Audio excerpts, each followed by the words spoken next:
Невладини организации во 80 општини будно ќе го следат изборниот процес и ќе укажуваат на сите констатирани неправилности. Ќе ги наблюдуваат јавните настани, организирани од политичките партии и ќе информираат за сите евентуални злоупотреби на државните ресурси. Ќе се наблюдува и проверката на избирачкиот список, како административната, така и теренската. Кампањата за подигнување на свеста ќе се фокусира на слободата на избор, тајноста на гласот и заштитата на избирачкото право.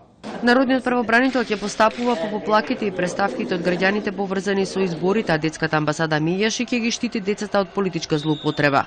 Како што е нивно учество во рекламни спотови на политички партии, активирање и ангажирање на деца за партиски активности, посебно во текот на изборната кампања, дистрибуција на пропаганден материјал на политичките партии со партиски содржини и организирање митинзи и собири посебно во училишта, градинки, таму каде што децата престојуваат и учат. Центарот за економски анализи ќе го контролира трошењето на јавните средства од буџетот во предизборниот период, а кои се однесуваат на трошењата за исплаќање на директна финансиска помош во земјоделството.